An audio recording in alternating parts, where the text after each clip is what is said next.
también os voy a tratar de explicar por qué este ha sido nuestro punto de encuentro aquí en la estación enológica y la importancia que ha tenido el sindicato en la historia de esta comarca. Lo primero que quiero transmitiros es que va a ser una jornada en la que vamos a tratar de daros distintos puntos de vista del sindicat: histórico, arquitectónico, patrimonial, industrial, y me atrevería a decir que lo más importante, la parte emotiva, la parte emocional, la importancia que ha tenido esta cooperativa en toda la comarca desde hace más de 100 años. Cuando surgió el lema de Europan, la segunda vida, tuvimos enseguida la mirada puesta en el sindicat. Darle una nueva oportunidad a un edificio magnífico que quiero recordaros que está dentro de los 100 edificios de patrimonio industrial de España, que es bien de interés cultural, con la categoría de monumento, y que lamentablemente desde hace más de 30 años está cerrado, con un proceso de deterioro importante. Pero que vais a ver que incluso en ese deterioro la belleza del espacio es increíble. Entonces os animo a soñar. Tenemos muchísima alegría de que haya tantos equipos de toda Europa que hayáis apostado por este emplazamiento. Espero que seamos capaces de transmitiros el cariño que hemos puesto en esta visita y en la organización de la visita para que lo trasladéis a vuestras propuestas. Está todo cuidado con detalle, con mimo, y eso es lo que queremos, que seáis muy creativos, muy imaginativos y muy posibilistas, porque lo más importante de todo es que la segunda vida llegue y por lo tanto el proyecto no solo se quede en un gran proyecto, sino que se pueda ejecutar. Por tanto, soñar grande, pero soñar real. Cuando se inició el sindicat de Felanitx, creo que eran principios de siglo, 1920, pero quien dio la entrada, la posibilidad de que se edificara el sindicat fue precisamente la estación enológica. Era un momento en el que hubo una gran pandemia, la filosera, que acabó con todas las viñas. Y la gente de esta comarca, que era muy emprendedora, decidió crear esta estación enológica, que es un edificio científico, de estudio, de análisis, de cursos, y que fue lo que dio pie después a la creación de la bodega cooperativa. Por tanto, queríamos iniciar aquí el recorrido y iremos caminando ahora. En 5 minutos estaremos en el sindicat y podréis un poco vivir la historia en primera persona. Os explico muy rápido la jornada. Ahora vamos caminando, nos van a esperar las autoridades que quieren daros la bienvenida. Están muy comprometidos y quieren daros la bienvenida personalmente. Allí terminaremos de colocarnos los cascos y vamos a iniciar el recorrido después de que os den una pincelada histórica del edificio. Vamos a seguir el mismo recorrido que hacían los carros, ¿vale? Y a partir de aquí vais a tener 3 charlas muy cortas, desde el punto de vista histórico, desde el punto de vista del proceso industrial, para que podáis entender la sección y las fases de la construcción del edificio, y después una pincelada desde el punto de vista patrimonial, porque es muy importante, ya que sabéis que el edificio está catalogado, es bien de interés cultural. Nos vamos a separar luego en grupos porque somos muchos, el recorrido está muy bien guiado dentro del edificio. Vamos a hacer un recorrido continuo, ¿vale? Por grupos, podéis hacer todas las fotos que queráis, pero no vamos a hacer preguntas y respuestas durante los recorridos, guardar todo lo que necesitéis para el final, donde se harán los 4 grupos todas las preguntas, respuestas y hablaremos un poco de las sensaciones que tengáis, ¿vale? Así habríamos acabado lo que es la visita propiamente del edificio. pero queremos intentar transmitiros un poquito más de la historia de este edificio y vamos a ir caminando hasta la plaza de Sa Font, donde os van a hablar un poco del entorno territorial, que también es importante, ¿no? Veréis que tenéis que tener un poco de precaución porque una ronda construida muchos años después ha separado totalmente el edificio del pueblo. Mucho cuidado ahora al cruzar, por favor. Creo que también es un punto en el que tenéis que pensar cuando proyectéis cómo terminar de conectar el edificio con el pueblo. Y para acabar, nada, como estaremos cansados, bueno, vais a tener agua en el recorrido, pero os van a ofrecer por parte del ayuntamiento un poquito de producto local y yo creo que la parte más emotiva y emocional que queremos que os vayáis de la visita con esta impresión de dos antiguos trabajadores que vivieron la bodega en primera persona y que os van a contar un poco lo que hacían, ¿no? Eso ya será en torno a la 1:30 o las 2, daremos por finalizada la jornada. Quien tenga tiempo y quiera, es una oportunidad de subir al Calvario, ir al Puig de San Salvador, situaros un poco en la comarca, pero eso ya sería, digamos, fuera de la jornada oficial.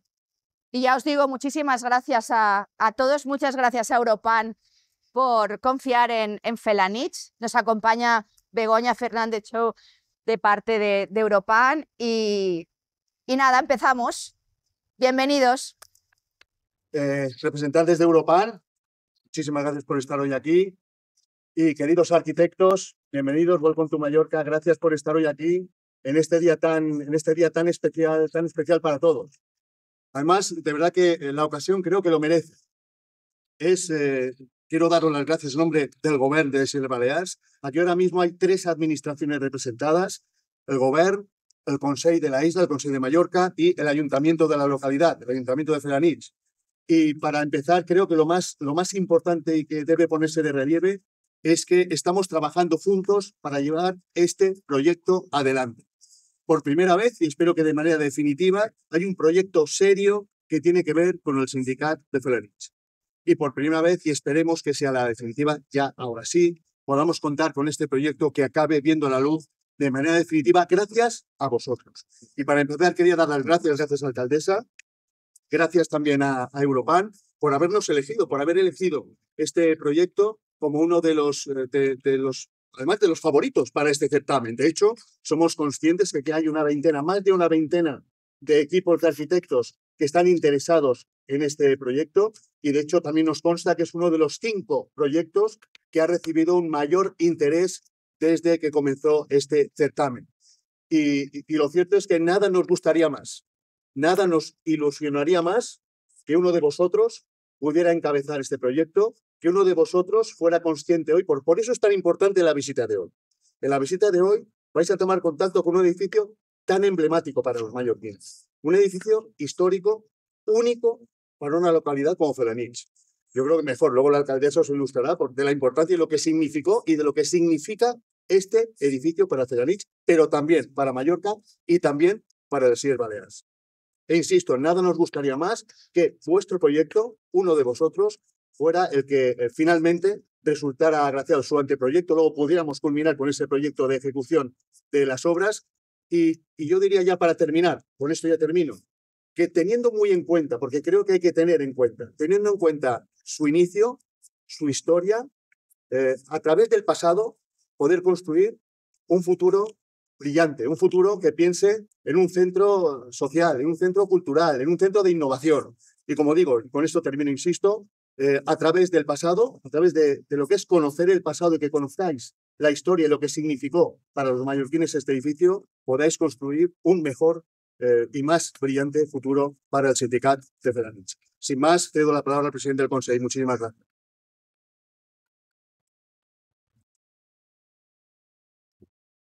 Bueno, alcaldesa, conseller, autoridades, muy buenos días a todos y bienvenidos a Felanitx. Para los que venís de fuera, bienvenidos a Mallorca.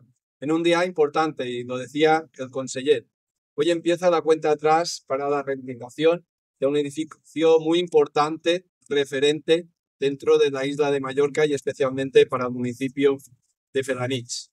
Mirad, cuando nosotros llegamos a la institución insular, desde julio del año 2023, nos encontramos con un edificio degradado que día a día pues, iba perdiendo la esencia de lo que había sido el Sindicat de Felices.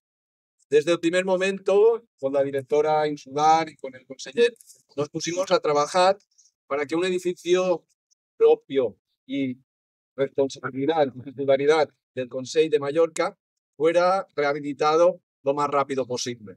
Durante 1 año y medio pues, hemos trabajado conjuntamente con el Govern de les Balears, con el Ayuntamiento de Felanitx y con otras asociaciones y entidades para poder llegar hasta aquí, poder empezar pues, este anteproyecto para poder rehabilitar este edificio, como os digo, emblemático. Durante este año y medio no hemos estado parados. Hemos hecho pues, trabajos para cerrar, para que la gente no pudiera entrar. Hemos estado limpiando este edificio. Hemos estado pues, arreglando una parte de la cubierta que se había caído. Y aquí agradecer también a Pratsa y a todas las personas pues, que han contribuido a parar pues, esta degradación de este edificio. Y hoy estamos aquí para que vosotros podáis aportar vuestro granito de arena para poder rehabilitar Sindicat. ¿Qué os pedimos a nivel institucional? Pues lo que pedía el conseller, que rehabilitemos este edificio emblemático pensando en lo que fue en su momento un centro económico referente en la isla de Mallorca, un centro social, sobre todo un centro que demuestra una parte importante de nuestra historia, de nuestras tradiciones, de nuestra cultura. Por este motivo, os animamos a presentar estas propuestas. Estamos muy satisfechos de haber estado seleccionados por Europa para que jóvenes arquitectos europeos podáis presentar pues, vuestras ideas, vuestro proyecto y sobre todo hoy aquí públicamente lo que quiero es demostrar nuestro compromiso a que este anteproyecto será adoptado y acogido por las instituciones y lo vamos a ejecutar. Sé que en otros rincones de Europa han pasado pues, situaciones diferentes. Se han hecho el trabajo, que se ha aportado un proyecto que al final no se ha ejecutado.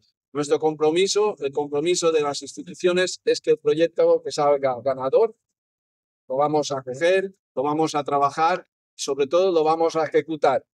No es un problema de financiación, estamos las 3 administraciones y si no, tocaremos la puerta a otras instituciones y también a Europa para que puedan venir fondos europeos.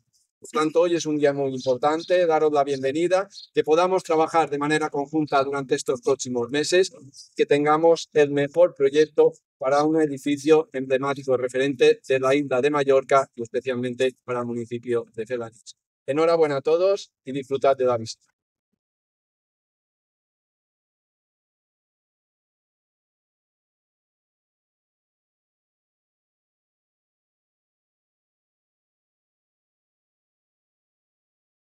Conseller, president del Consell, conseller de Presidencia, directora insular, director general, concejales del Ayuntamiento de Felanitx, pero muy especialmente a todos ustedes que hoy están aquí en Felanitx.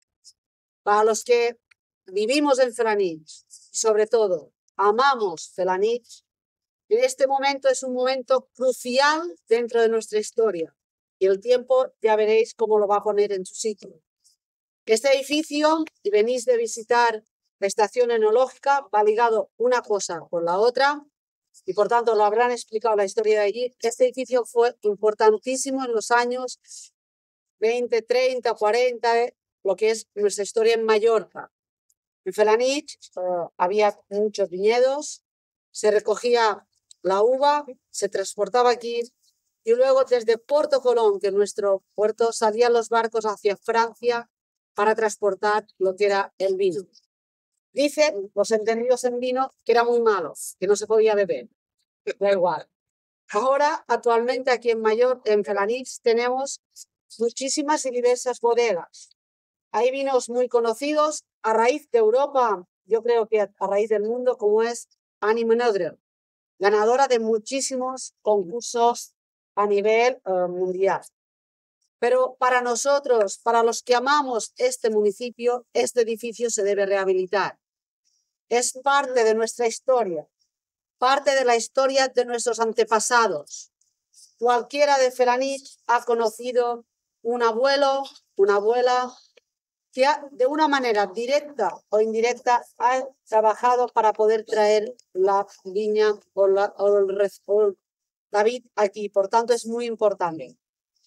Y yo estoy muy orgullosa que sea un proyecto europeo que sale a raíz de una propuesta de técnicos que trabajan en la Dirección General de Habitatge, que conocí en el municipio de Felanitx, porque he trabajado en ello en un plan general, que es el plan general que deberíamos aprobar. Por tanto, el trabajo sale conjuntamente, como se dice, se han alineado todas las administraciones. Un proyecto que se presentó desde la Dirección General de Habitatge al Consell de Mallorca, que fue recibido con las manos abiertas y que, por tanto, yo creo que vosotros seréis lo que cuando lo veáis, porque vais a ver un edificio emblemático, es verdad, vais a quedar ya lo veréis, las tinajas antiguas aún se conservan, veréis todo lo que podemos hacer en este edificio. Pero yo solo os pido, si os puedo pedir algo, porque vosotros sois los profesionales, nosotros somos los políticos, que en vuestros proyectos no perdáis la esencia de lo que fue la historia de este edificio para el municipio de Felanitx. Es importantísimo para los que amamos este municipio y amamos este edificio que en las líneas que vosotros dibujéis y pintéis no se pierda la esencia de lo que fue este edificio para la historia de nuestro municipio. Y solo quiero agradecer tanto al conseller como al presidente del Consell que públicamente, que no siempre se hace así, y es difícil que un político se comprometa públicamente, y hoy lo han hecho, por tanto solo tengo palabras de agradecimiento que se hayan comprometido, que una vez que el proyecto salga, el proyecto ganador, porque no podéis ganar todos, por tanto, que salga el mejor, haya financiación para llevar a cabo en los plazos que corresponda la rehabilitación de este edificio. Por tanto, desde Felanitx solo os podemos agradecer o trasladar nuestro agradecimiento. Suerte a todos los que hoy estáis aquí. Sé que lo haréis con el corazón y con la cabeza. Vais a redactar el mejor proyecto que sepáis para el edificio que tenemos detrás y que alguien tiene que ganar. Esto es la vida también, saltar obstáculos y uno es el que gana. Pero entre todos haremos un gran proyecto. Muchísimas gracias. Felanitx es vuestra casa. Bueno, muchas gracias. Nada, un placer estar hoy con vosotros y poder compartir poder compartir unos conocimientos históricos que se generaron a partir de un encargo por parte del Consell de Mallorca, precisamente para iniciar el proceso de recuperación y restauración de un edificio que es emblemático. Emblemático es un buque insignia, diríamos, en el pueblo, en este contexto municipal, local, pero también lo es en el ámbito de Mallorca especialmente. Lo ha sido históricamente, no solamente por cuestiones sociales y culturales, sino porque este edificio, de alguna manera, marca la evolución fluctuante de la producción vitivinícola en Mallorca. Y esta producción fue fundamental para el progreso de la economía desde principios del siglo XX hasta más o menos los años 90. Una producción que iba más allá de las fronteras de Mallorca y se destinaba a España, pero sobre todo a Francia. Por tanto, todo lo que se ha dicho hasta ahora de la importancia social y cultural que ha tenido el sindicat, hay que agregar este aspecto que es fundamental. Y tan es así que también es fundamental para entender la evolución de la construcción, sobre todo la evolución arquitectónica en esta isla. Y veremos cómo, por una parte, es un edificio que reivindica, que se consolida en los mejores avances constructivos del momento, los mejores avances constructivos y técnicos, y por otra parte es un edificio en el que se sintetiza la modernidad con la recuperación de la tradición constructiva y arquitectónica local. Estos son los aspectos que yo querría destacar. El primero, el hecho de que sea un edificio emblemático. Es emblemático, tiene unos valores, como intentaré comunicar, unos valores patrimoniales por lo que les estaba explicando, pero además es un edificio que tiene un valor paisajístico enorme, precisamente por sus dimensiones, ¿vale? Pero también por dónde está ubicado.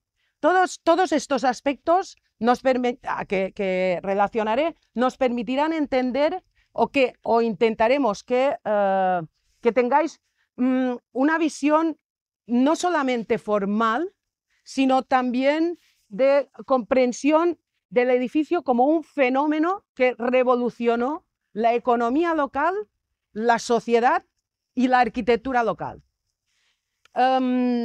Primer aspecto, el hecho de que se construya aquí un edificio de una magnitud que sobrepasaba cualquier planteamiento de fábrica a principios del siglo XX en Mallorca se debe a los condicionantes enológicos. Es decir, Felanitx fue desde la Edad Media un pueblo, un municipio que destacaba por la producción de vid, ¿no? En el siglo XIX, el campo que rodeaba el núcleo urbano en el campo dominaba la vid. Era un pueblo, por tanto, de tradición vinícola.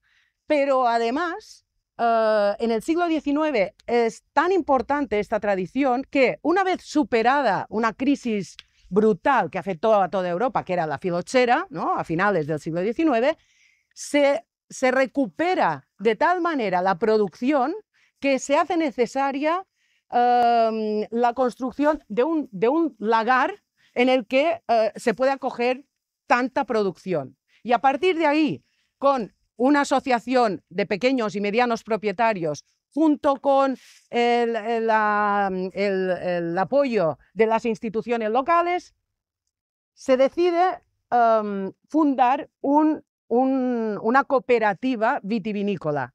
Y de esta sale la iniciativa de construir su sindicat, su gran bodega, ¿no? Su centro de producción.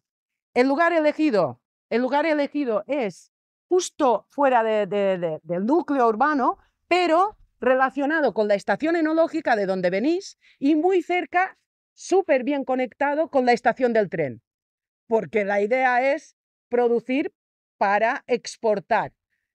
Además, en un terreno rural y en un terreno que está en pendiente, y eso es fundamental para entender cómo funciona el edificio y los beneficios que se pudieron conseguir a partir de este desarrollo en pendiente. No digo nada más porque ya... Pero sí que es importante que os fijéis en una cosa. Nosotros estamos en lo que se dice Saclastre, Carrera, ¿no? Esto es la terraza de recepción, en donde crece un Squinus molle que tiene ya unos 200 años. No tiene 200, pero lo parece porque es espectacular. Aquí en Mallorca es espectacular. Y nos acoge con su sombra magnífica. Y este edificio que veis es el final, justamente es el final de la producción de vid, pero es el centro de recepción de los comerciantes, etc. Pero el vino y el aguardiente ya producido no entra por aquí, sale por esta puerta, después nos fijaremos con una serie de detalles. Este es el edificio original y estas salas que veis son de diferentes épocas, años 40, años 70. Por tanto, lo que veremos es un edificio muy compacto que funciona muy bien, pero que tiene diferentes añadidos. Lo más increíble es que el núcleo original se mantuvo alieno a los anexos, Por tanto, tenemos un núcleo original que tiene un valor excepcional. Ahora iremos subiendo por donde se iniciaba todo el proceso de producción. Es el camino por donde subían los carros con sus con sus portadores, Dios mío, comportas, perdón, cosas comportas, perdón, y subía y allí descargaban, ¿no? Hacían la vuelta completa al edificio, descargaban y bajaban por la otra, el otro lado, por el lado norte. Es muy interesante porque tanto la fachada de mediodía del sur como la de norte son gemelas. En este edificio se puso mucho interés en la técnica productiva, pero también en la estética, ¿vale? Por ser el buque insignia de este pueblo vitivinícola.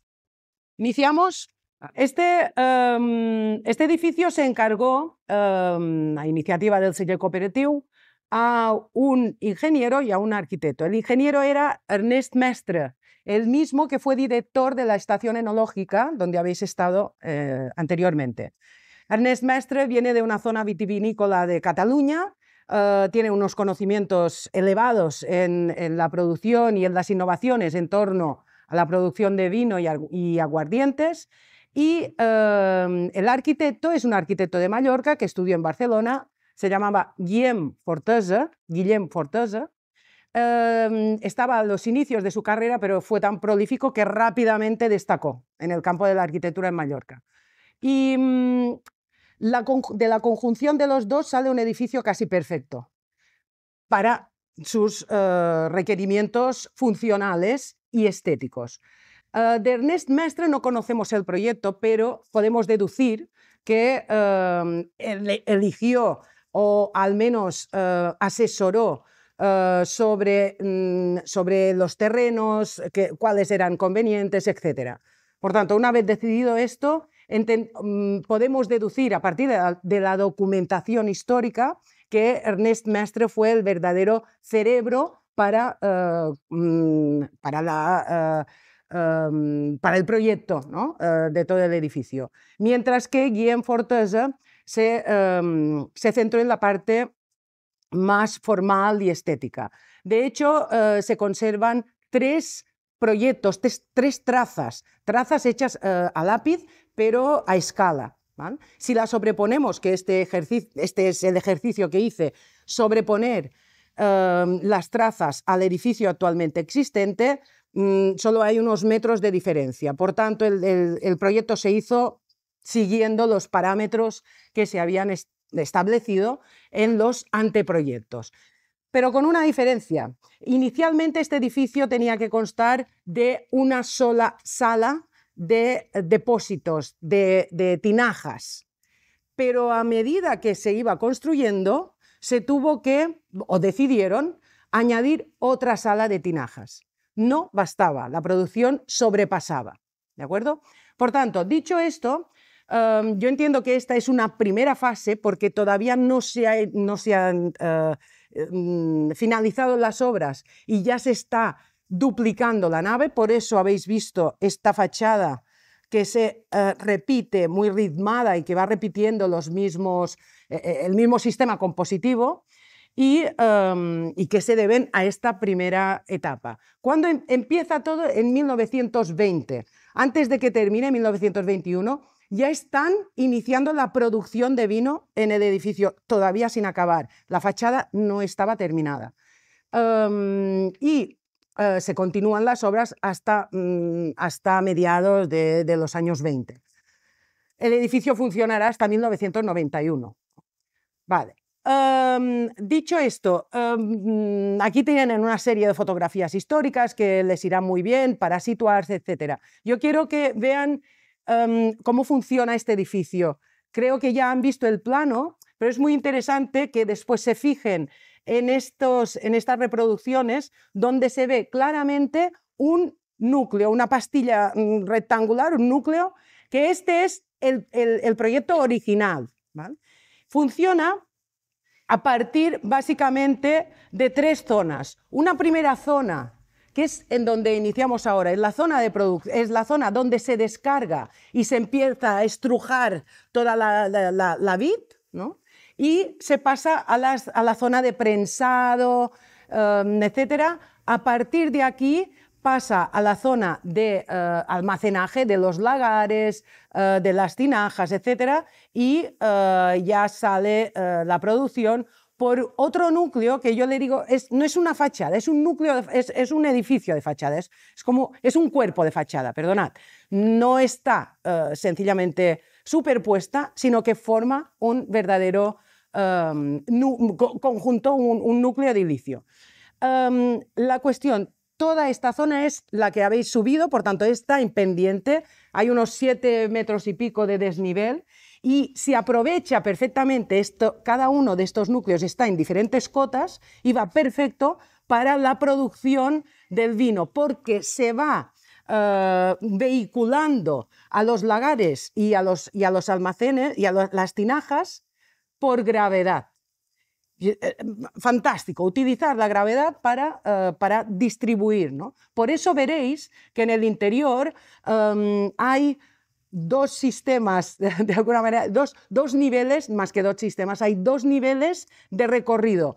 Un recorrido cota cero, ¿no? La cota cero, que está atravesada por canales abiertas por donde circulaba el detritus, el vino, bueno, todo el mosto, etc. Y después hay un nivel de circulación que está elevado a unos 5 metros, porque este nivel de circulación es el que permitía llegar a las tinajas y a partir de aquí llenarlas y en la cota de tierra vaciarlas. En definitiva, esto es muy interesante y es lo que hace que este edificio sea diferente o que cada una de sus partes tenga una función específica. Para organizar todo este edificio, en Mallorca no había referentes y esto es muy importante. Si empezáis a buscar información sobre lagares, etcétera, cellers, bodegas en Mallorca, pues no encontraréis más que las tradicionales. Muchas estaban en las casas particulares, otras estaban en las casas de campo, sus posesiones, ¿no? Todo este municipio estaba lleno de bodegas y lagares, pero eran a pequeña escala. Cuando se tiene que triplicar, aumentar, multiplicar la escala, hay que encontrar referentes tipológicos y el mejor es Cataluña. En Cataluña ya existen estas grandes bodegas. El referente clarísimo son las bodegas que proyectó César Martinell.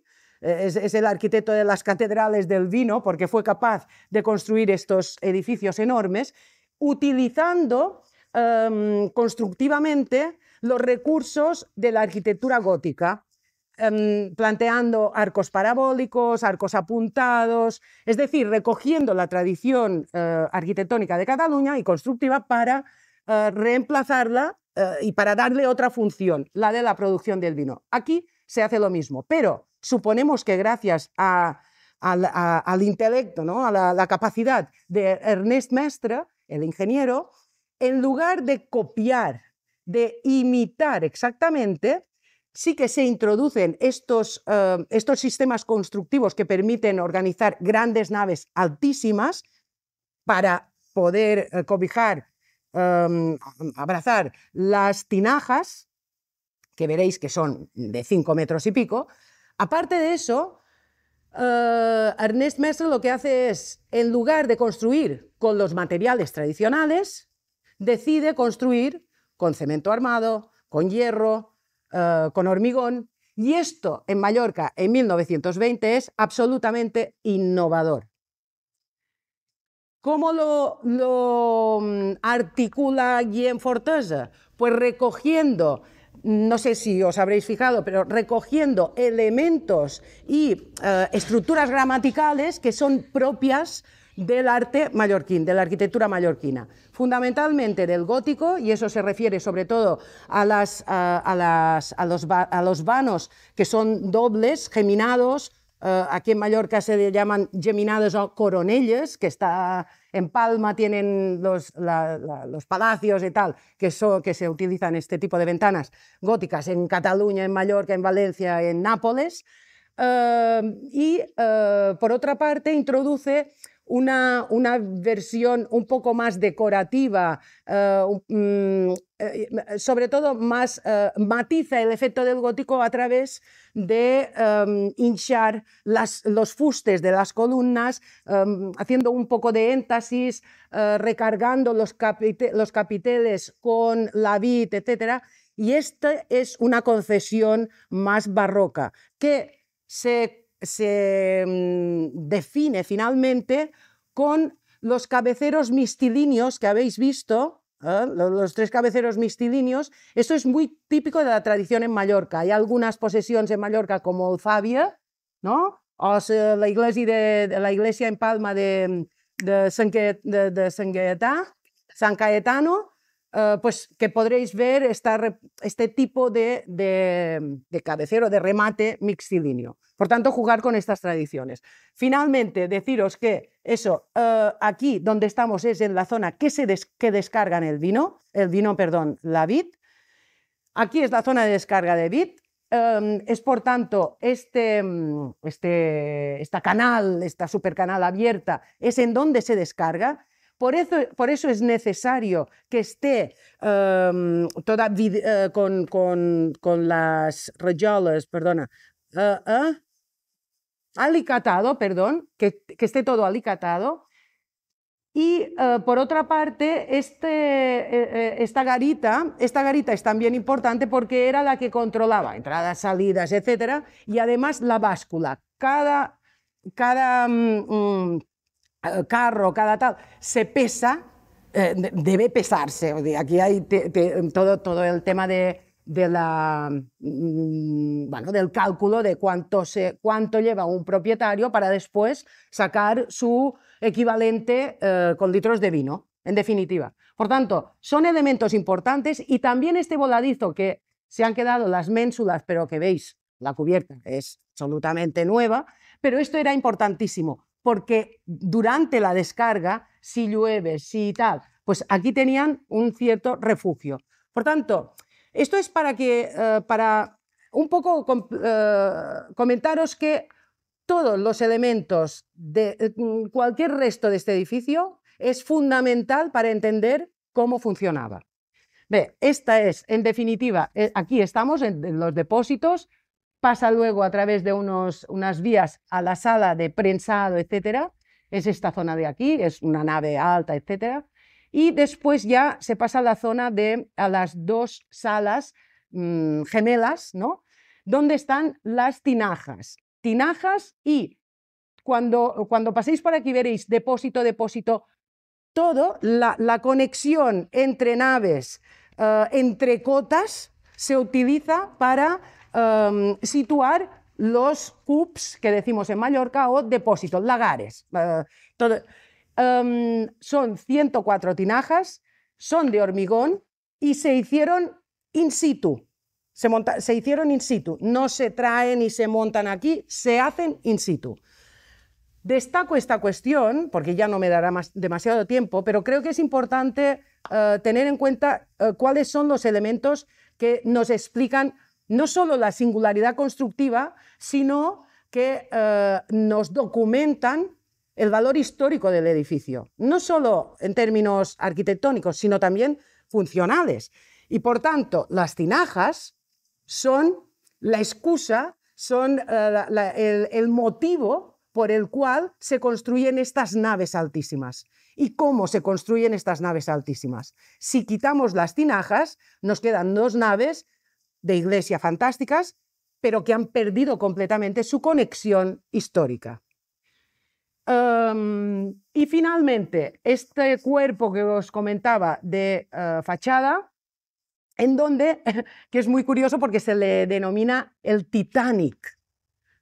Ya lo comentamos el otro día, ya había acabado el Titanic, ya se había enfonsat, que no surt, hundido, sí, soy así, muy de la tierra, se diu això.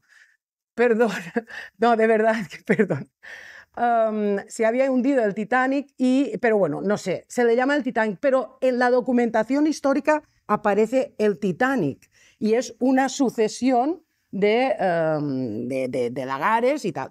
Fantástico. Y es en donde 2 lagares se habilitan como oficina y laboratorio. Fantástico, utilizando la misma estructura. Después, otro edificio interesante es el que tenéis aquí, es rectangular, es exclusivamente para depósitos, para lagares, es de Ernest Mestre, pero ya es un edificio de los años 50, perdón, 60 ya, entre 50 y 60, se coman en el 54 y se va ejecutando. Es todo de lagares, es brutal, es increíble este edificio. Y ya aquí se ha depurado todas las cuestiones estéticas y tradicionales y tal, ya todo esto está depurado. Se añaden en esto, más o menos en los mismos años, estos 2 depósitos, que son estos de hierro, ¿no? Y entre uno y otro, bueno, pues están ocultando esta fachada que es gemela a la del sur, ¿no? Y nos ocultan un poco el camino por donde suben los carros y bajan los carros, y después finalmente se añade esta otra nave, que es la que cierra la placita donde estábamos. Cierra es en torno a los años 70 porque ya tiene que diversificarse la producción. La nave en su interior no tiene una propuesta constructiva muy especial, sencillamente es una nave industrial, pero sí que se pone mucho interés en unificar visualmente, estéticamente, todas estas fachadas. Importante. Vosotros sois arquitectos, veréis perfectamente las diferencias, sobre todo de materiales y sobre todo en el tratamiento de los vanos y de los elementos constructivos de los vanos. Pero un golpe de vista parece todo muy unificado, ¿no? Visualmente. Y bueno, aquí tiene otra ala que más o menos es del mismo periodo. Y con ello queda, yo creo que explicado el edificio, ¿no? No sé si me he quedado... Bueno, pues funcionó perfectamente hasta 1991. Y a partir de ahí entra en decadencia y después de décadas entran ustedes. Buen día, buenos días a todos. Bueno, yo quería explicaros un poco lo que es la producción de vino en el Sindicat y a partir de aquí pues saber el funcionamiento de cada uno de los espacios. Más o menos ya en la anterior Julia lo ha comentado, yo incidiré en los puntos más destacados y ya está, ¿no? Seré breve. Bueno, primero de todo, la uva. La uva del Sindicat era de los socios de la cooperativa, ¿vale? Aunque siempre se podía colar algún que otro agricultor en nombre del socio, ¿no? Los viñedos estaban situados en Felanitx y principalmente en los pueblos de alrededores, Porreras y Manacor, ¿vale? Las variedades de uva eran variedades autóctonas de la isla, ¿no? Sobre todo Manto Negro y Callet, aunque al final de funcionamiento del Sindicat se introducen variedades foráneas, como el caso del Cabernet, ¿vale? El producto final, básicamente el vino rosado, el llamado clarete. Vale, este es el vino básico que se produce en el Sindicat. También se produce vino tinto, pero en menor cantidad. Yo aquí tengo que hacer un inciso y corregir a la alcaldesa, porque ha dicho que el clarete no era bebible, ha venido a decir, ¿no? Pues yo la información que tengo es que el rosado clarete era excelente. El que no era demasiado bueno era el vino tinto, pero el clarete, por lo visto, era excelente. Vino blanco se intenta producir también, pero no fructifica. También otros productos derivados del vino que se intentan elaborar aquí, principalmente aguardiente y mistela. La mistela es el vino dulce, pero la mistela solo se vende o se regala a los socios de la cooperativa. Incluso nos dicen que la etiqueta de la botella decía exclusivamente para socios de la cooperativa, ¿vale? Y luego seguramente os preguntaréis, ¿y el vinagre? ¿No? Siempre el vinagre va asociado al vino, ¿no? Bueno, pues en lo que es el complejo industrial del Sindicat no se fabrica o no se elabora vinagre. El vinagre se elabora en el edificio que tenéis al otro lado de la carretera, justo al aparcamiento donde hemos aparcado, es un edificio sin cubierta. Allí se elabora el vinagre, ¿vale? volvemos, tema elaboración. Aquí llega el racimo entero. Llega en carros, veis las fotografías, también Julia lo ha comentado. Llega en carros, luego ya aparecen los camiones, aparecerán los tractores, ¿no? Y quiero que veáis, no se ve muy bien, esto de aquí son las comportas, que también ha comentado. En catalán, portadores. Este es el sistema tradicional, o sea, desde siempre en Mallorca, de transportar la uva desde la viña al celler, a la bodega, ¿vale? El sistema tradicional. Cuando llegan aquí, se mira primero el tema del grado del vino, muy importante. El vino está entre 10 y 14 grados, más o menos, ¿no? Se mira el peso y se anota el nombre del productor. En base a estos datos, una vez vendido el vino, se paga al socio, ¿no? El pago se hacía al cabo de unos 3 años, o sea que en esto eran bastante lentos, ¿vale? ¿Qué más? Llegan las portadoras o compuertas y se vacían en los muelles. Esto es un muelle, uno, y allí tenemos otro, ¿vale? Fijaros, abajo del muelle que hay un sinfín, ¿vale? Es con este sinfín y a través de estas norias con cangilones que tenéis aquí, subía la uva entera, el racimo entero, subía a las estrujadoras, que son 2 máquinas que vamos a encontrar después de esta pared, después de este muro, en la otra sala, arriba, fijaros arriba y veréis los restos de 2 máquinas. Son los restos, ya no están las estrujadoras, ¿vale? Queda, pues creo que la parte inferior, etcétera. No podemos subir porque la escalera está en muy mal estado, pero lo veréis, ¿no? Y también fijaros en esta pared que veréis, ¿no?, lo que son las ruedas y el embarrat que hacía accionar estas estrujadoras. Fijaros, o sea, si lo miráis veréis que son los pequeños elementos del patrimonio mueble que se conservan en el Sindicat. ¿Vale? Pues todo sube, cuando va subiendo ya el racimo, ya echa el primer líquido, ¿vale? Este es el mejor de todos, ¿vale? Este mosto, yo hablo de mosto hasta que el líquido ha fermentado. Cuando empieza a fermentar, se habla de vino. Antes se habla de mosto, ¿vale? Pues este mosto se va por las acequias que veréis a ambos lados de muro hacia las salas de tinajas, ¿vale? Cuando llega a las salas de tinajas veréis que hay unos agujeros en estas acequias. Aquí se enchufaba la manguera para llenar las tinajas. Llenar tinajas y cupos, lagares, perdón, en catalán cups, en castellano lagares, ¿vale? Se llena siempre por arriba, ¿de acuerdo? Sigo. Sube el racimo a las estrujadoras. La estrujadora lo que hace es sustituir el método tradicional de pisado de la uva sobre los lagares, lo sustituye a la estrujadora, ¿vale? Todo, o sea, pulpa, semilla, piel y jugo, pasaría a los compartimentos que tenemos detrás de este muro y desde allí, vemos aquí las fotografías, estaba por aquí creo que una foto donde se ven las zolvas, aquí lo tenéis, la de arriba, ¿veis? La de arriba, aquí tendríamos a lo que es la derecha, tenemos los compartimentos y a través de estas tolvas y de estos canales se echa todo en estas jaulas. Estas jaulas luego por raíles de tren, los raíles están ocultos, ¿vale? Pero si miráis en la parte que está de esta nave, ¿no?, que está sin tejado, veréis que aún se conservan los raíles. Los demás están ocultos, ¿vale? Pues se colocan en las prensas, ¿vale? 6 prensas, 3 hidráulicas y 3 de tornillo. Pues función de la prensa es exprimir al máximo posible todo el jugo, ¿vale? He comentado que aquí se fabrica o se elabora el clarete rosado o el tinto, ¿vale? El clarete rosado normalmente fermenta en las tinajas y en algunos lagares, como por ejemplo el Titanic. El Titanic está situado al final de las dos salas de lagares. Fijaros en las tinajas, ¿vale? Y veréis que en las tinajas hay 3 agujeros, ¿vale? Uno central, abajo, por encima de la base.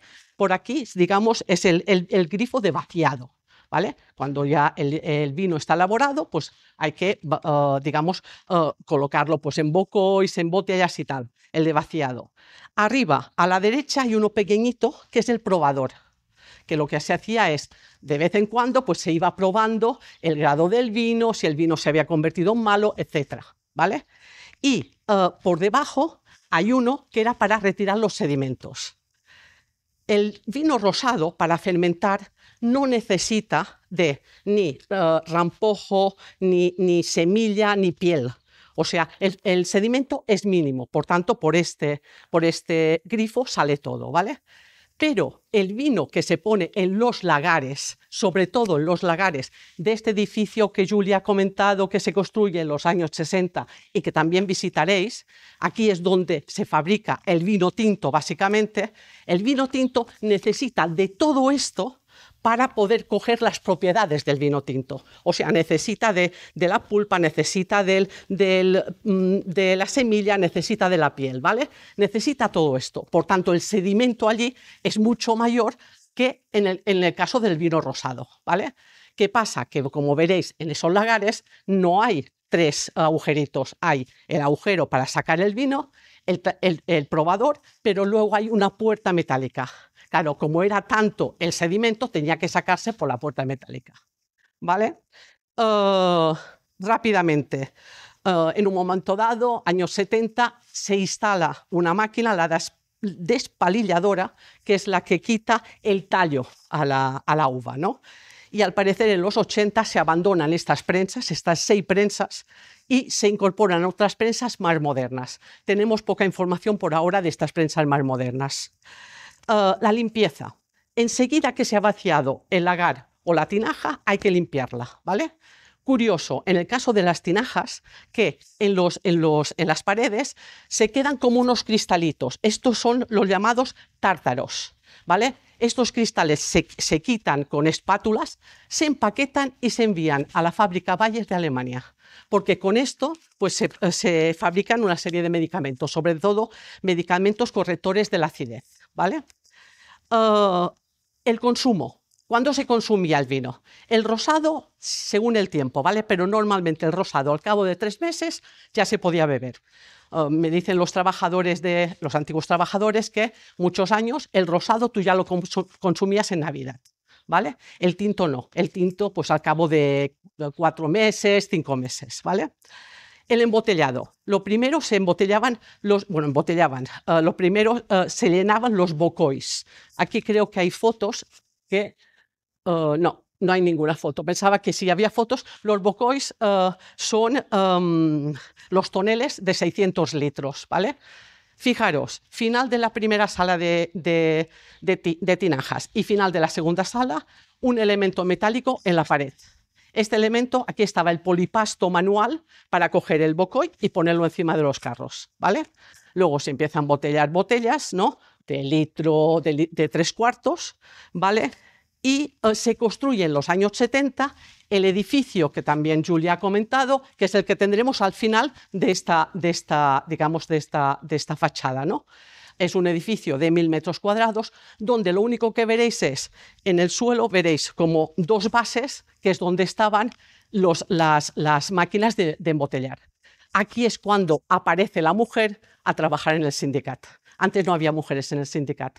La mujer, su función en el sindicat es la de limpieza de botellas y embotellado. Y bueno, esto es todo. Gracias. Estamos delante de un edificio perdón, que acaba de celebrar el centenario de su construcción. Recordad, estuvo 70 años en funcionamiento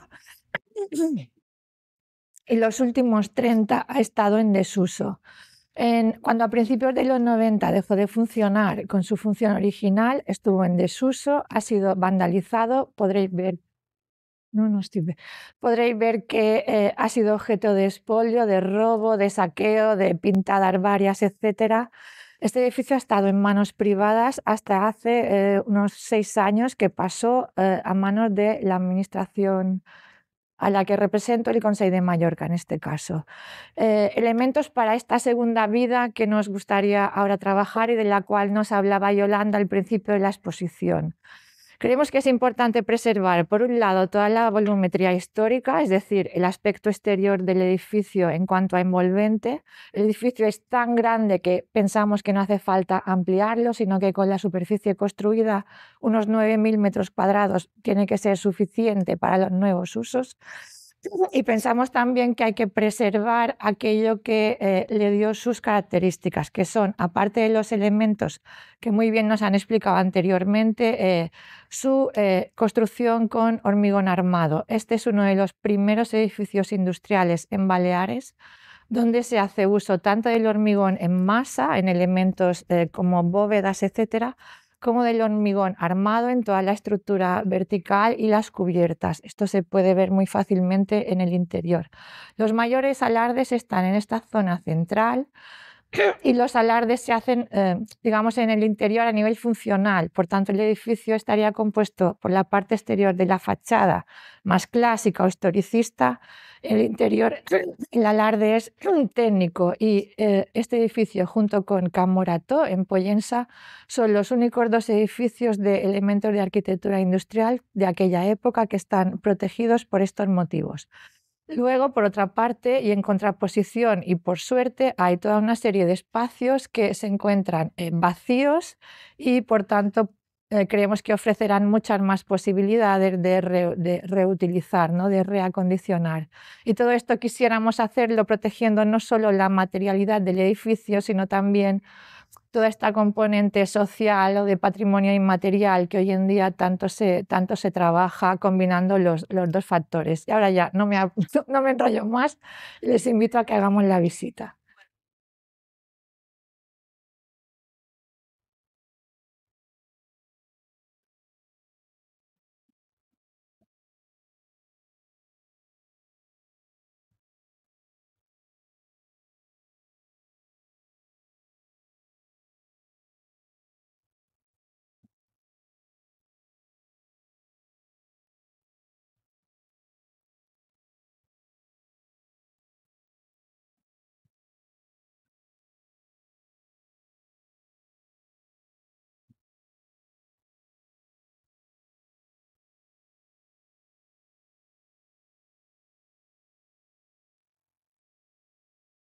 El área de intervención es más grande que el propio edificio y tenemos el volumen de delante porchado y ese edificio de ahí. ¿Son susceptibles de ser derribados? Los edificios que no forman parte del edificio público son propiedad privada, ¿vale? Mirar bien el plan general que está en aprobación inicial y ya han acotado una serie de zonas colindantes que son zonas de equipamientos y zonas verdes.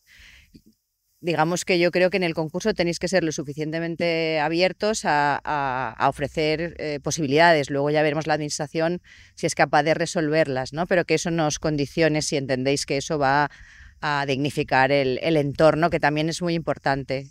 Lo que os contaba al principio, aparte de lo que es el entorno del propio edificio para darle el significado que tiene que tener, pensar también en la conectividad con el pueblo. ¿Vale? Entonces, ya sabéis que Europan es un concurso muy abierto, que la intención que tiene es que una vez que haya un ganador, luego seamos capaces de aterrizarlo a la realidad del planeamiento, a la realidad de las circunstancias, digamos, de las propiedades, a la realidad del patrimonio, pero yo creo que estáis aquí para ofrecer la mejor de las soluciones. El espacio de los depósitos en estas franjas, incluso del otro edificio anexo, son grandes espacios vacíos no accesibles. Se podría, respetando criterios de patrimonio y todo, pero ¿se podría plantear utilizar estos espacios? Utilizar, ¿quieres decir introducir nuevos usos? Sí, la idea es que sí, precisamente. La idea es que se puedan... ¿Sí? ¿Te refieres a las dos salas centrales o en las laterales? En las laterales, a ver, la idea es mantener los elementos, aunque los usos fueran otros. ¿Me explico? Las franjas. Claro. sí que son espacios vacíos, cerrados, ahora completamente. Eso, el abrirlo cambiaría la percepción espacial de los espacios protegidos, altamente protegidos. Los centrales, me refiero. Que depende de en qué medida se abrieran. Una cosa es abrir pequeñas perforaciones, la otra es abrir a lo grande, que entonces entiendo que ya no. Una de las preguntas es, en las fachadas, la composición que mencionabas, ¿es susceptible de generar algún cambio, aunque no sean las fachadas principales, o las fachadas todas, las que envuelven el edificio, es absolutamente patrimonio y por lo tanto no se puede modificar ningún tipo de composición que ya esté puesta? Como habéis visto, después de las explicaciones y la visita, hay como dos tipos de fachadas, las que están trabajadas y las posteriores, que yo diría que no tienen ningún tipo de valor. Entonces el nivel de intervención depende de la configuración de cada fachada. En una la intervención tendrá que ser más moderada y en otras, las posteriores, puede ser más profunda. ¿Cómo se implanta el edificio en el terreno? Es decir, ¿se ha excavado parte de la montaña o se ha metido el edificio encima de la...? Lo que es malo, lo único que se hizo en un momento determinado es, digamos, correrla hacia atrás. O sea, en el momento en que se empiezan a utilizar camiones y tractores con remolque, el camino que pasaba por la parte superior no era muy estrecho para que ellos pudieran dar la vuelta, girar y tal, y lo que se hace es correr esos metros hacia atrás, ¿no? Eso es lo que se ha hecho. O sea, se aprovecha la pendiente. Hay una sección muy bonita, no sé si la puedes ver, que ves cómo el edificio se va adaptando absolutamente la huella al terreno. De hecho, al final, un poco lo que nos sugiere esa arquitectura de hace 100 años es que era hipersostenible, ¿vale? Porque estaba aprovechando toda la gravedad y porque prácticamente no alteró el entorno y el terreno existente, sino que yo creo que lo han contado muy bien.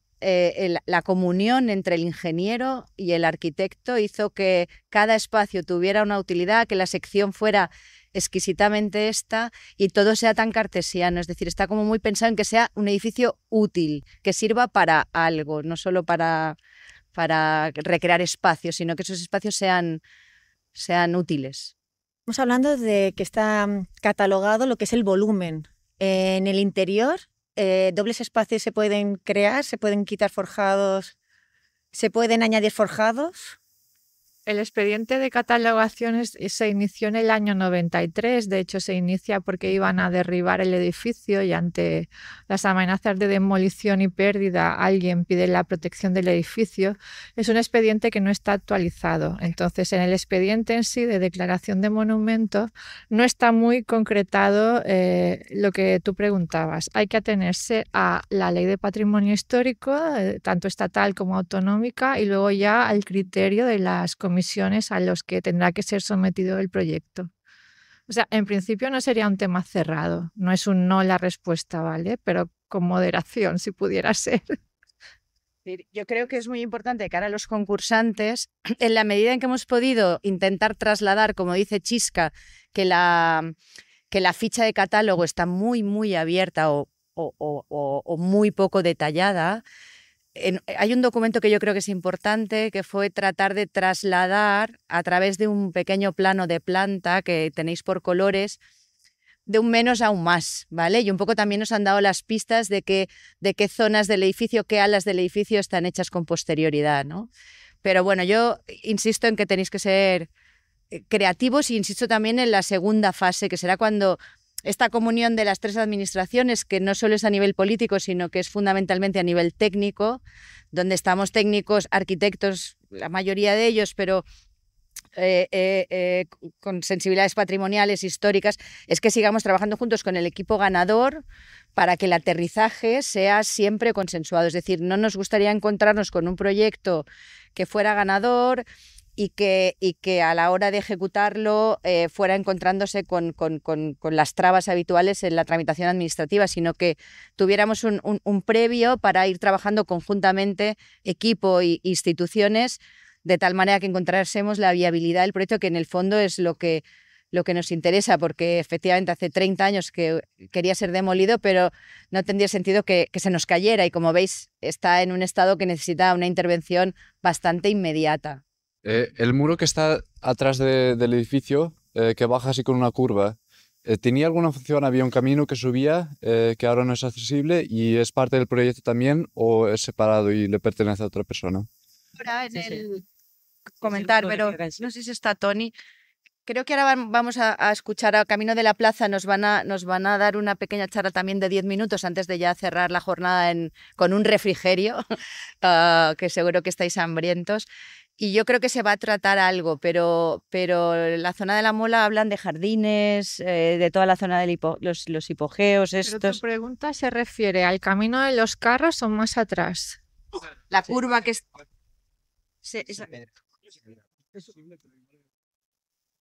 No, o sea, cuando se construye el muro de piedra en seco, ¿vale? Pues se habilita este camino que puedes subir hacia la Mola. Esto es todo. Es un muro hablar del muro que veíamos cuando estábamos detrás, a punto de iniciar el recorrido. Esto es un muro de contención. Pensamos que lo hicieron curvo y con los arcos. Pensad que este edificio se construyó en muy poco tiempo realmente, atendiendo el tamaño que tiene. Seguramente se hizo un poco curvo y con los arcos por un tema de que los edificios, el cuerpo curvo es más resistente también, ¿no? Es un muro de contención del terreno, no es más que eso. Pero sí entendemos que debería conservarse también este elemento. Sí, ahora nos hablarán de la Mola y nos hablarán de además todo el tema de vegetación, el tema ornitología, ahora luego os lo comentan. De este muro curvo que señalaba de piedra hay unos jardincitos en las cotas superiores que también, bueno, no entran en el proyecto, pero también tienen su interés. Pero lo más interesante de la Mola, mirarlo, hay un libro, está muy bien, no quiero decirlo mal, porque es una palabra que he aprendido durante todo este proceso, hipogeos, ¿vale? ¿Lo he dicho bien? Hipogeos. Está ligado a temas sacros de tumbas, historias religiosas. Entonces las piedras interiormente tienen unas cavidades, están muy horadadas. Eso por una parte. Yo creo que también en algún momento me da la sensación de que ha sido cantera también en alguna parte, ¿vale? Entonces echarle un vistazo porque es algo muy interesante. Y pensar, ahora os lo van a explicar un poco mejor, pero estaría bien que ahora que estáis aquí veáis la simbología o la triangulación entre esa mola, que protege de alguna manera al Sindicat, y se abre hacia el Puig de San Salvador, que es la ermita que digamos, caracteriza la comarca, y el Calvari, ¿vale? Yo creo que esto nosotros lo hemos tratado de explicar en la documentación, pero igual ahora podéis aprovechar para también ser como muy conscientes de eso. Yo no sé si conocen un poco la historia de Mallorca, pero muy en general, Mallorca ha sido, o las Baleares, han sido unas islas que han pertenecido a muchos diferentes estados. Han estado bajo el poder de Roma, bajo el poder de Bizancio, bajo el poder de Cartago, pero en época de Vándala, post-Imperio Romano, en la Corona de Aragón, y realmente España lo es desde principios del siglo XVIII. Por tanto, realmente la historia de las Baleares es una historia muy compleja, pero muy, muy, muy compleja. Aparte de esto, lo que nos interesaría más es en la edad contemporánea. A partir del siglo XIX, como en toda Europa, se producen luchas entre el mundo feudal y el mundo burgués capitalista que llega de nuevo, ¿no? Entonces, en este momento de luchas internas en toda Europa, con Revolución Francesa incluida, de forma lenta los señores feudales van perdiendo el poder y lo van cogiendo los grandes empresarios burgueses, que son los que invertirán en la tierra de verdad. Para ellos la tierra no es algo para poder comer, sino algo para poder invertir y ganar dinero. Entonces es cuando se empieza a cultivar de forma masiva la viña en muchos sitios de Europa y en Mallorca también. Tanto es así que a finales mediados del siglo XIX, Felanitx poco a poco se va haciendo un espacio muy importante en Mallorca en cuanto a la producción de vino, y llegará un momento en que Mallorca producirá mucho más vino que todo el resto de Mallorca junto. Por tanto, realmente estamos hablando de una pujanza muy importante a nivel económico que va con la viña, y eso se ve exageradamente acentuado cuando la filochera, que es una enfermedad muy potente que llega a las viñas de Francia, mata casi todas las viñas francesas. Entonces, Felanitx exportará de forma masiva todo su vino hacia Francia, a Menorca y otros sitios, pero sobre todo a Francia. y es cuando se produce un gran boom económico. Felanitx crece a nivel arquitectónico de una forma espectacular, es cuando se hacen grandes obras, y también Porto Colom es cuando empieza también a despegar. Porto Colom antes es un pequeño puerto de algo de contactos muy puntuales, y ahora pronto se dragará, se empezarán a venir grandes barcos, se harán grandes muelles, y de hecho el Porto Colom, no sé si conocen o no, pero que pueden ver, es un producto del siglo XIX, final del XIX, principio del XX. Es un lugar muy reciente dentro de la historia de Mallorca, y aquí es cuando se producen estas grandes exportaciones. Eso se ve de golpe parado, con una gran epidemia de precisamente la filochera en las viñas, que llega también a Felanitx. Al cabo de unos 15 años, 20, esta enfermedad llega a Felanitx y todas las viñas prácticamente se arrancan. Y hay un desastre a nivel económico y a nivel de la gente, que mucha gente tiene que emigrar, y en Felanitx aún se recuerda esta época de grandes desgracias porque hay un desastre económico. Lo que pasa es que a principios del siglo XX, se vuelve a recuperar con unas cepas que están, digamos, protegidas contra la filochera, que vienen de América, y vuelve a explotar otra vez la industria del vino. Y entonces es cuando se construye el centro enológico, que habéis visto, que es un lugar en donde la gente empieza a no creer solo en el tiempo, sino también en la ciencia. Hay unos laboratorios encargados de ver cómo va el vino, si mejora o no mejora, etc. Y un poco más tarde también es cuando se construye el Sindicat, que el Sindicat es de los años 20 del siglo XX. Por tanto, el Sindicat es el final de una gran larga, o de una historia larga de más de 100 años de la viña. En cuanto, también es importante reflejar que Mallorca no es una isla agrícola, como siempre se ha dicho. Mallorca es una isla que a finales del siglo XIX tiene una industria muy potente. Me gustaría decirles por aquí algunas de las industrias, pero bueno, si no lo encuentro es igual. Se produce jabón, se producen industrias químicas, se extrae carbón. Entonces Mallorca, esta idea de Mallorca dormida, silenciosa, paradigmática, es algo que no es real, Mallorca había una actividad industrial muy potente. El desarrollo de la industria turística llega de la mano del régimen franquista, que a base de, sobre todo, intentar potenciar entrada de divisas y sobre todo también corrupción de ministros franquistas que compran tierras a precios muy bajos, cambian la ley y luego las venden a precios muy caros. Entonces es cuando realmente explota el turismo en los años 60 del siglo XX, con los primeros hoteles en Porto Colom en los años 60, luego hay una pequeña crisis a finales del siglo XX y ahora se ha vuelto a recuperar no tanto en hoteles, sino en espacios rurales y en otro tipo de actividad turística. De todas formas, la iniciativa de los empresarios de Felanitx últimamente también se ha volcado en el mundo agrícola. También hay una serie de industrias que salen menos, pero que también es importante, y se ha revitalizado de una forma muy importante el vino. Precisamente hay unas bodegas muy importantes últimamente en Felanitx que están resurgiendo otra vez. En cuanto a la zona, el área de reflexión, hay que valorar Somala, que la habéis visto justo detrás del Sindicat, que es un espacio natural impresionante, con una reserva vegetal y animal realmente por ahora increíble. Ha habido mucha presión de la gente del pueblo, hay mucha presión vecinal para que se protejan espacios, se han comprado espacios en Porto Colom, también hay una presión vecinal muy importante para que se revitalicen yacimientos arqueológicos. Hay una ruta arqueológica que se está ejecutando en estos momentos. Por tanto, no solo es el Sindicat, sino que en Felanitx, el patrimonio histórico, hay diversas asociaciones, gente del pueblo que pide que se compren, que se actualicen, etcétera, etcétera. Por lo tanto, yo creo que es muy importante todo el entorno y cómo la gente de Felanitx está luchando por esos cambios. Luego también está el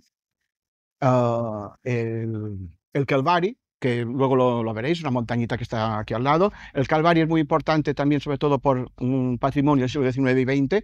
Hay toda una escalera y un oratorio, y que es un lugar también muy emblemático para la gente de Felanitx. Y bueno, sobre todo yo creo que es importante hacer una reflexión final, lo que he dicho un poco antes, de la importancia de hacer este tipo de actuaciones como lo que a lo mejor harán ustedes, no solo por el turismo, que sí que es muy importante, que vale la pena, sino también para la gente de aquí. La gente de aquí está pidiendo que se revalorice su patrimonio, que se proteja, que se cambie, y cada vez hay más asociaciones populares que presionan para que esto vaya así. De hecho, el Sindicat se compró por presión popular.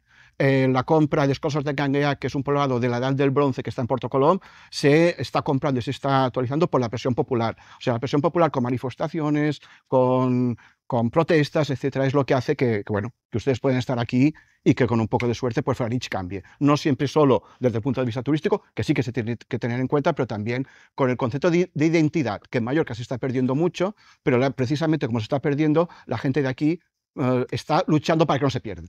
Por tanto, bueno, y ya está. Si hay preguntas... Buenos días a todas y a todos. Durante esta ruta guiada hemos conocido las principales características del área de estudio, el área de reflexión y también el área del territorio, es decir, el Sindicat, Mallorca y el entorno más cercano al Sindicat de Felanitx.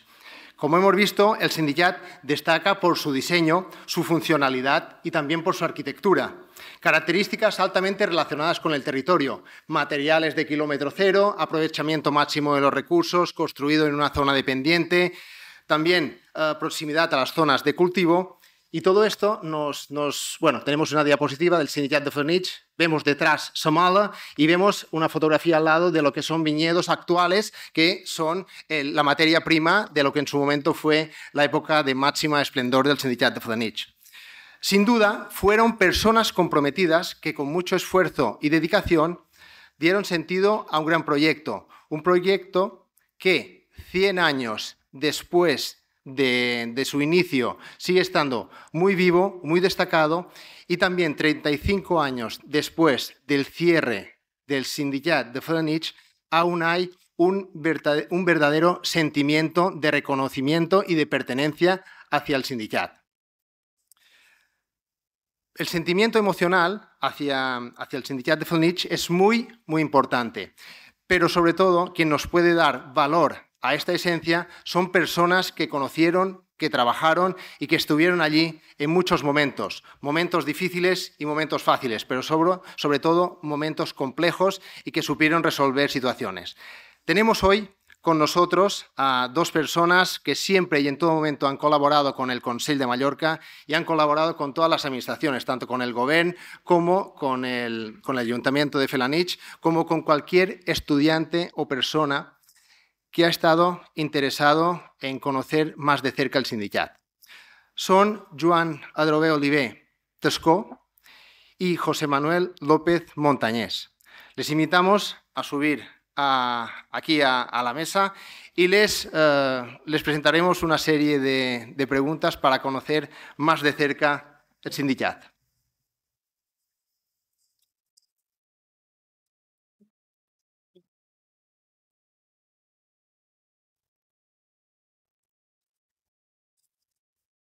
Bueno, Joan Tescó, conocido.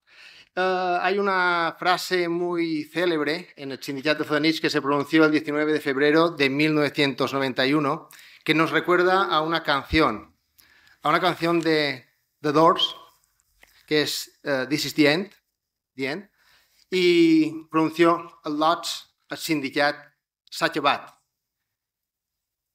Chicos, chicas, el sindicato se ha terminado. Esta fue la traducción, sería.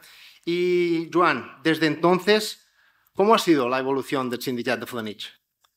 Bueno, buenos días a todos. Me llamo Juan. Bueno, la cooperativa, que antes empezó con el nombre de Celler Cooperatiu, después Bodega Cooperativa, terminando por Sindicat, que es lo que conocemos hoy, bueno, es un referente a tope. Digo esto porque pensamos en nuestros abuelos que lo hicieron sin dinero. Sin dinero, lo primero. Exponiendo como aval para hacer un crédito a un banco sus fincas, todos sus bienes. Todo lo que tenían lo pusieron como aval. Bueno, y nos recordamos de nuestros abuelos, los padres que siguieron, y después nos tocó a nosotros con vergüenza. Esa película que dice Tony termina con vergüenza. Y la tengo porque nunca, nunca, nunca debía terminar de esta forma. Gracias, Joan. José Manuel, y ahora volvamos también un poco a la parte, aunque lo sea, la parte más humana. En su época de máximo esplendor, ¿Cuántas personas podían llegar a trabajar en el sindicato de Felanitx? Bueno, buenos días a todos. Pues el tiempo de la vendimia éramos muchos. El tiempo, los 15, 20 días de vendimia, de 35 a 40 personas trabajando sin turno. Era de sol a sol. Y después, cuando ya hacíamos la producción y esto, pues llegamos a ser 25 y al final terminamos los últimos 13. Es todo lo que les puedo contar de estos números. Perfecto. Gracias, Joan. Y, Joan, ¿cómo se organizaban los trabajos? ¿Había turnos? ¿Había diversificación de tareas? ¿Cómo era? Bueno, los turnos se hacían tiempo de meses. Meses en mallorquín, decimos, pero es referente al trabajo que se hacía durante la recolección de las uvas. O sea, había 2 o 3 semanas que los payeses aportaban las uvas a la cooperativa y después quedaban 2 semanas más, por ejemplo, para terminar de colocar el vino y lo que quedaba de la recogida que habían hecho. Bueno, los turnos eran estos prácticamente, porque los otros, entre año, estábamos nosotros que hacíamos de todo. Tanto nos era barrer, como pintar, como repartir con camión, como, en fin, cualquier cosa, estábamos dispuestos, porque siempre hemos sido una familia. En este sentido, José Manuel, ¿podría comentarnos el papel de la mujer en el sindicato de Felanitx? Bueno, las mujeres en el sindicato eran un trabajador más.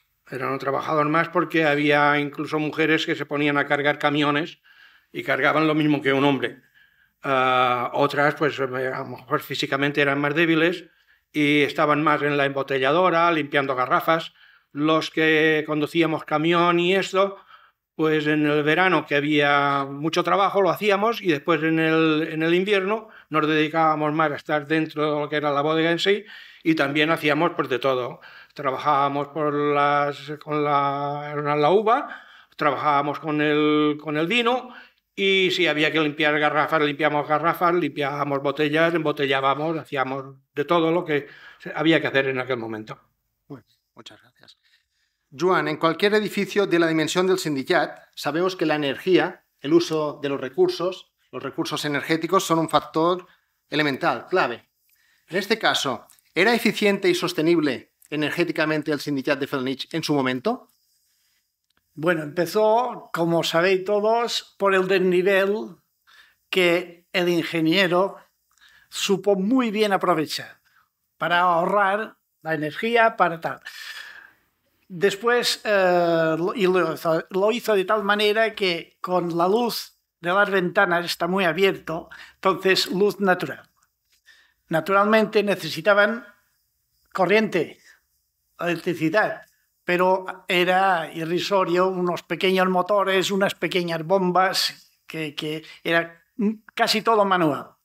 Pero con el tiempo no tuvo más que remedio que las pequeñas máquinas que había quedaban obsoletas y cambiar algo. Muy bien, gracias.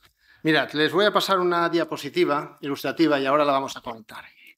Felanitx es una localidad con muchas personas de renombre. La alcaldesa ha citado algunos ejemplos como Miguel Barceló, Mariano Geldentey, etc. Hay personas muy destacadas en el ámbito municipal. Pero de hecho, por ejemplo, la calle que conduce al sindicat de Felanitx es el carrer Guillem Timoner. Para los que no le conozcan, fue un ciclista en diferentes modalidades, ganador en 24 ocasiones del Campeonato de España, campeón de Europa y 6 veces campeón del mundo. Pero a estas gestas, que son extraordinarias en cualquier currículum deportivo, se le añade otra que es una gran proeza. A los 58 años y 15 años después de retirado, fue fichado por equipos y volvió a competir y ganó el Campeonato de España. Creemos que son acciones muy valerosas y con gran coraje que están a la altura de la recuperación de un gran edificio con el sindicat.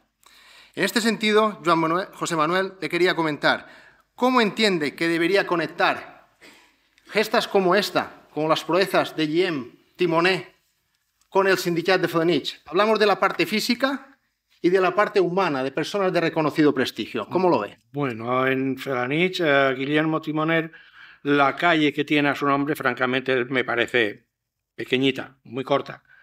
Y estaría muy bien ampliarla, hacerla más larga incluso, y conectarlo con lo que es el sindicato. Porque aquí figuras tenemos un montón. Por ejemplo, Miguel Barceló y yo nos conocemos de toda la vida. Porque Miguel Barceló y yo nos tapábamos con la misma manta dentro de la tienda de campaña. Entonces, es un año más joven que yo y considero que no se les ha hecho el caso que merecen, sobre todo a Guillermo Timoner. Pero estaría bien esta amplitud, hacerle una conexión con lo que es el sindicato, porque yo también he corrido en bicicleta con Guillermo Timoner, pero no competición. Lo que yo hacía era pasear con él. Y nos llevábamos muy bien, muy bien. Entendemos que debería haber espacios también de reconocimiento para todos. Bueno, ya una pregunta a ambos, y utilizamos una diapositiva. Tal vez en el recorrido que han hecho el sindicat hacia aquí, hacia les portats de l'hospici, hayamos estado atentos a los diferentes ponentes, al ponente, a Tomeu Salvà. Pero también si un día tenemos ocasión y hacemos un recorrido pausado y nos paramos en la gestoría, nos paramos en una inmobiliaria, nos paramos en el bar, podemos ver multitud de elementos relacionados con el Sindicat de Felanitx. O un cuadro, o una cepa, o una comporta, una portadora. Diferentes elementos son presentes y muy presentes también en los centros escolares, que son esencia del Sindicat de Felanitx.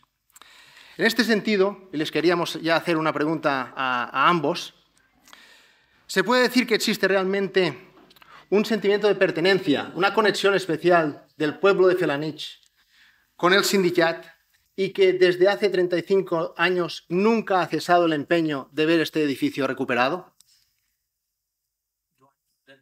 ¿Qué tal? Bueno, de joven en los libros de texto figuraba bodega cooperativa, ya era bodega cooperativa, figuraba como un modelo en España, en toda España, porque habían aprovechado el desnivel, como hemos dicho antes, porque había un ingeniero agrónomo con muchas ganas de trabajar y ayudar a los payeses, porque había pasado la filochera y después vino este señor y apoyó muchísimo a los payeses. Y tenía dos lados muy buenos, que era un cura, ya sabemos que palabra de cura, palabra de rey, y un señor que tenía dinero. Y entre los tres fundaron la cooperativa. Entonces no hay que dejar olvidado a estos tres que fueron los pioneros y que daban paso a estos señores que han sido famosos en Felanitx, porque ha habido muchos. Felanitx ha habido, bueno, sí, no podemos alabar tanto porque dirán ustedes, mira este tío. No, la verdad es que ha habido gente famosa, célebre, con poco dinero y no sé, y hay que pensar, para mí, la cooperativa es un referente muy grande y estos señores han llevado a Felanitx por todo el mundo nos saben dónde está Felanitx. No hace falta mirar el Google, lo saben, muchos. Bueno, Felanitx, creo que no hay ninguna casa que no tenga un ancestro que haya tenido viña. Felanitx, por ejemplo, completamente yo soy nacido en Albacete, pero mi suegro todavía le deben 2 añadas, 2 años de la uva, de unas 15 cuarteradas, que decimos aquí, pero él tuvo que pagar lo que tenía a medias con lo otro. Quiero decir con eso que todos, de una manera u otra, en Felanitx estamos vinculados con la uva y el vino. No hay nadie que no pueda decir otra cosa. Muy bien, pues muchísimas gracias, Joan y José Manuel. Yo quería decir que confío en vosotros, que sepáis, a través de la cooperativa, dar un empuje fuerte a lo que tenéis preparado y, de paso, Felanitx, saldríamos otra vez un poquitín más arriba. Para mí, mil gracias a todos.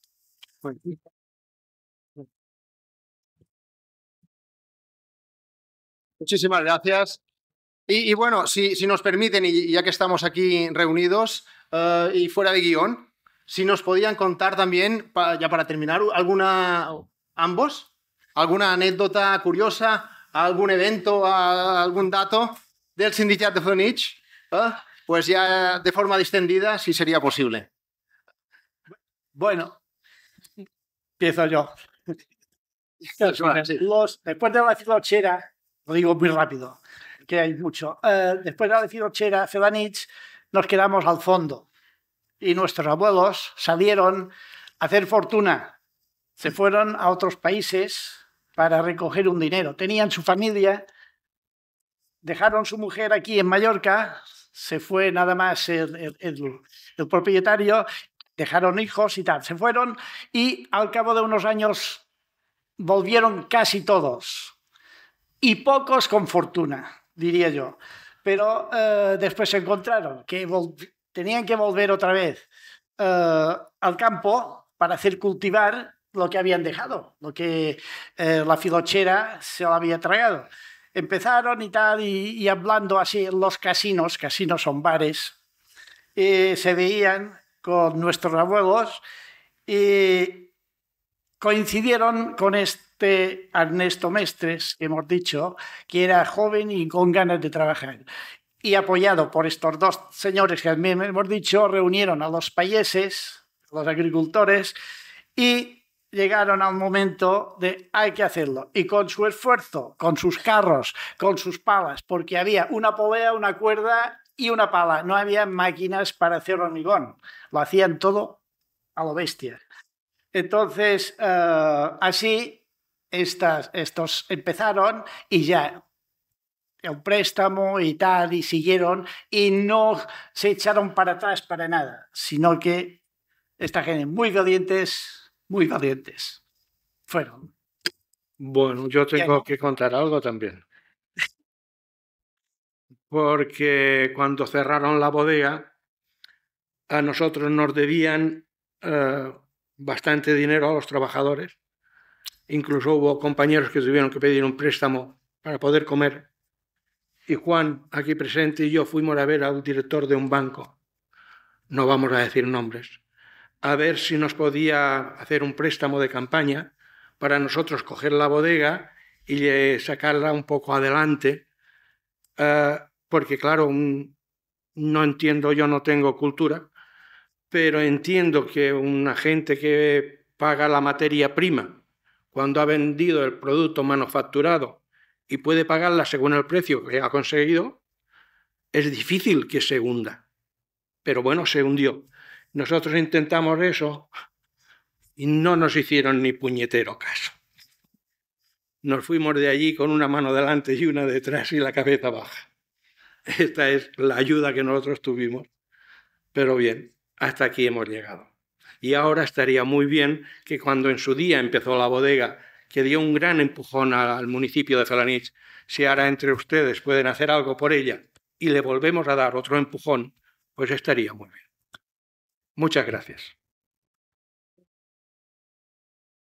Bueno, la verdad que no es un cierre, ¿eh? Es un agradecimiento que lo quiero personalizar porque son muchos meses de trabajo y quiero que creo que hay tres personas muy importantes en este equipo. Miguel Cervera, por favor, Miguel, sal. Irene, sube, por favor. Y Tony, sube, por favor. Sube.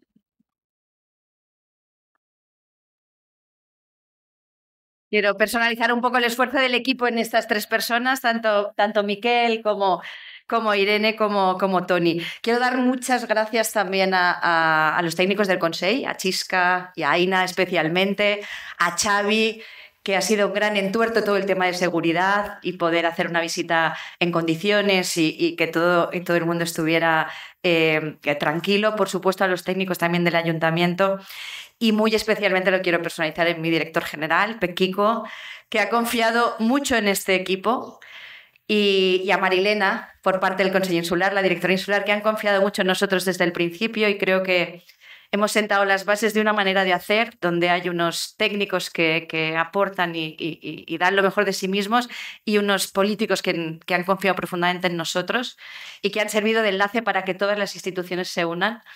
Y quizás sea el cimiento de una manera de hacer, si resulta exitosa, que tendría que ser así. Por supuesto, a Europan, por confiar en nosotros también y elegir este emplazamiento que preparamos con mucha ilusión desde el principio. Y a los concursantes por habernos elegido, por haber dado esa tecla en la que habéis decidido escribiros a Felanitx. Si a la suma del equipo técnico y a la suma de los líderes que nos dirigen os sumáis vosotros, yo creo que estamos todos de enhorabuena, y quería, como digo, sobre todo reivindicarlo en manos de... Bueno, que visualicéis esas tres personas que han hecho muchísimo porque esta jornada haya sido tan increíble. Pero bueno, una vez más, y en nombre del Consell, quiero dar las gracias al Govern por la organización de esta visita, al Ayuntamiento por su colaboración y a Traxa por todos los trabajos que han realizado en el inmueble para que hayamos podido disfrutar de la visita de hoy. Todos los colaboradores con sus explicaciones y estos últimos testimonios también creo que nos servirán a todos para hacernos una idea de lo que ha significado este emplazamiento para el pueblo y para Mallorca.